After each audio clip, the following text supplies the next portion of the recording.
Hello at good day sa inyo lahat at siyempre shoutout kina parang Pamping at sina Lobet, ayan nadaanan ko po at yon.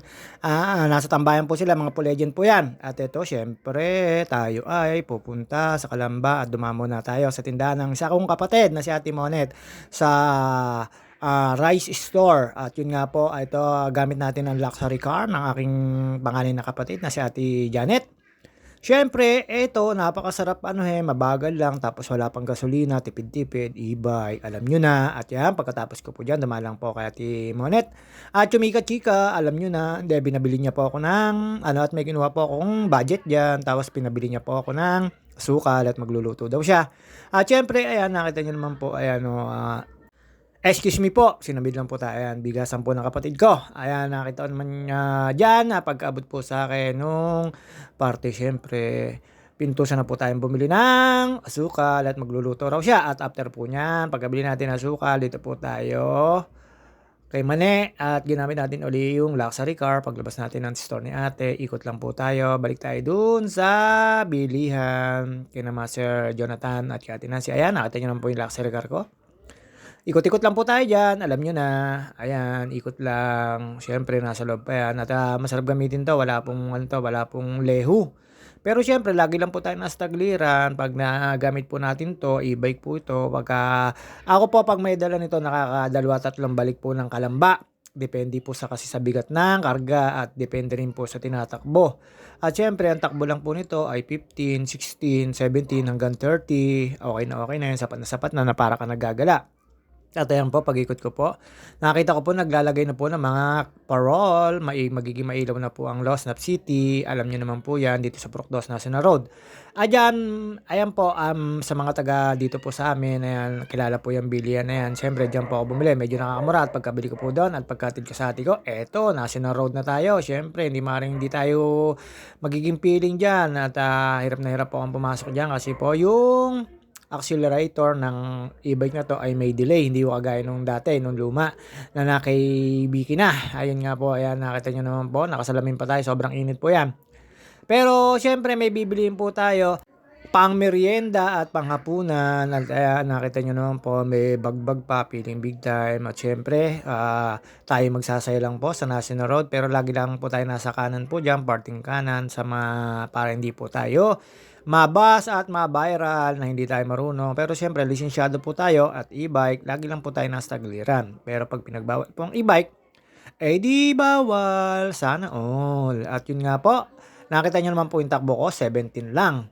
Sobrang tulin po niyan. Makakalampas po dyan yung nagja-jogging.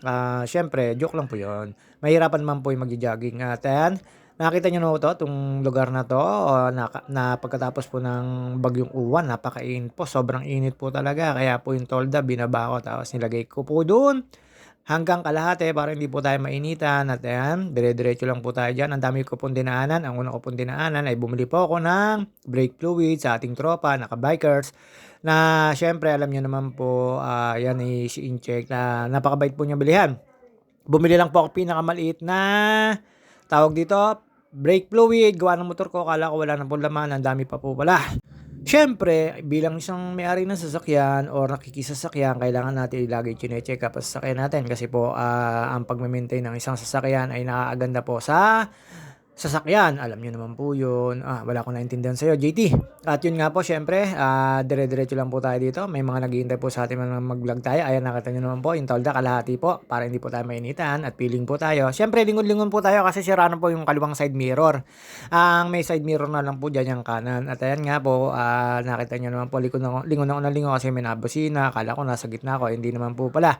At yun nga po, pinagbibigyan na lang po natin yung matutuloy. Tayo hindi naman tayo nagmamadali at pupunta lang po tayo ng Kalamba Crossing sa may station, makalampas ng istasyon at may binibilihan po ako doon na mga buns na panghapunan ko, tapos syempre merienda din na mumurahin lang pero mainit po bago luto. At yun nga po, may binili po tayo na sobra at binigay ko po doon sa aking inaana at kay Prinsesa Ate Gia.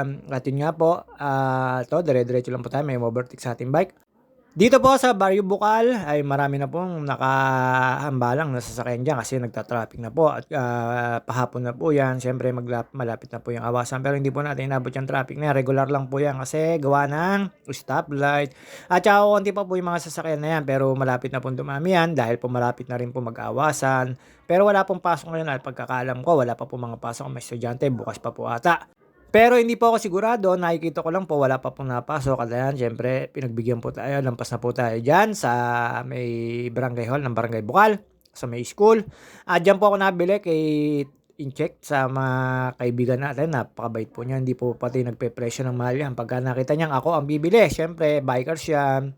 At yan, umiwas lang po ako kaya medyo napapunta ako sa gitna. May ang dami ko pong iniwasan diyan, tricycle o overtake at saka po yung kotseng lumabas at saka po yung naglalakad. Siyempre, understood na po yan. Pero siyempre, ayan, balik po tayo sa tagiliran na yan. At dito po, ayan, eto na po, nakita ko po naman dyan yung isang tagapanso, nabili rin ng pyesa. Ito, medyo may kainitan. Doon po, pagkabili ko po doon ng tawag dito, brake fluid, dumiretso na po tayo. Ayan, dinaanan po natin itong mga to.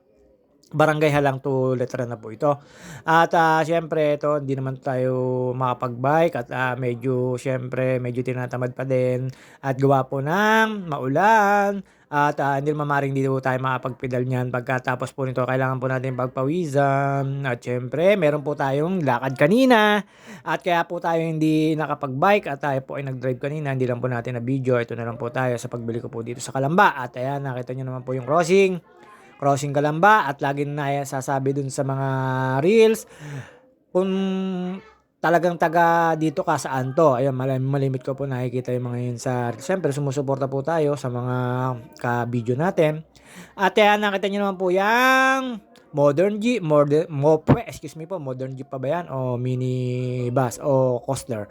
At dito po ay ang kahabaan po na yan, wala pa pong traffic na yan. Pakanan lang po tayo, dadaan po tayo sa mga footbridge na ginawa ng SM. Siyempre, naiwas lang po tayo kaya minsan napapunta tayo sa gitna at kailangan po natin umiwas. Siyempre, nakakaya naman din po sa nasa likod. Ayan, meron pa isang dumiretso dyan. Ayun, nangat. O, siyempre, alam nyo na, magpagpasensya lang tayo. Balik ulit tayo sa tagiliran, balik ulit tayo sa pagmamaneho ng luxury car.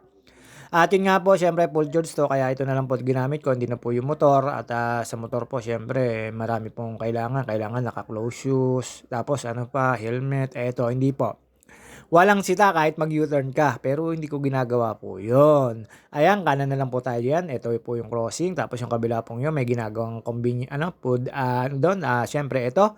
Kanan lang po tayo, ito na po yung crossing trade. Sa mga taga-Kalamba po, siyempre, eto po yun. At shoutout nga pala po sa mga nagbibisa na dito po tayo bumili ng mainit. Inaantay ko pa po maluto dyan. Wala na po silang tindang. Ube, pandesal, hindi na raw po sila nagtitinda. Parang wala na po yung naggagawa. Hindi ko po alam kung nag-resign na o umalis na. At syempre, dito po, napakasarap po niya. Lagi po mainit ang binibili ko dyan. At pagkatapos po doon, dumiretso po tayo dito. At tinignan ko po yung tinapay, bagong luto. Napapasok pa siya si ate. Ayan, sabi niya, mainit kuya. At yun nga po, pagkatapos doon, may binili po tayo dito. At hindi naman po yung pang-maintenance.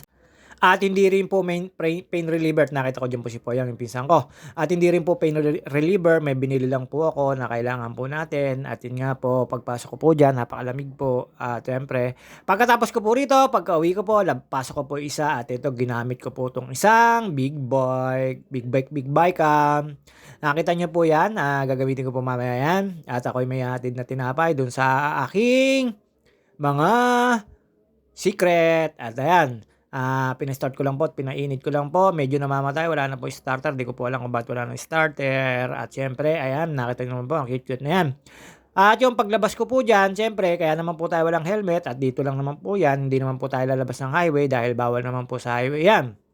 At alam nyo naman po, takaw huli yan, at takaw sa mata yan ng mga manghuhuli. Ayan, nakita nyo naman po, alangan na alangan sa akin. Pero syempre, malakas naman po yung makina niya, 125 po yan, convert po yan. At ayan, nakita nyo naman po, ang cute-cute po niyan. Palabas pa lang po ako dyan, pero di cambio po yan. Siyempre, ingat-ingat lang po tayo. Medyo mabuhay yan kasi malakas po yung makina niyan. Idadamba lang po kayo ng makina niyan. At yun nga po, lampas lang po tayo dito. Mekos-mekos lang po tayo. Ayan. Pagtitinginan po tayo dyan kasi ang cute po niya motor na yan. Talaga naman big bike na big bike yan. Pinagagamit ko nga po sa inaana ko. Ayaw, malabo daw mata niya. At good luck at sa mga estudyante na may pasok na kinabukasan, wala na pong bagyo, aral-aral na 'pag may time. At yun nga po, eto dire-diretso lang po tayo diyan sa kanto at may mga nakita po tayo diyan.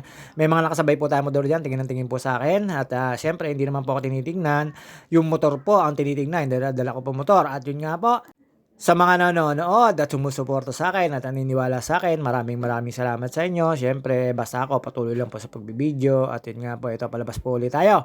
At dinala ko lang po at siyempre hindi na po tayo magtatagal, hanggang dito na lang po ang video natin. Nakita niyo naman po yan, alang pati tuhod ko, kulang lang po siya sa tapalodo. Mga ka-JT, see you on my next video. Babus, eto na po tayo. Ayan, mekos-mekos lang po. Ahem, ahem.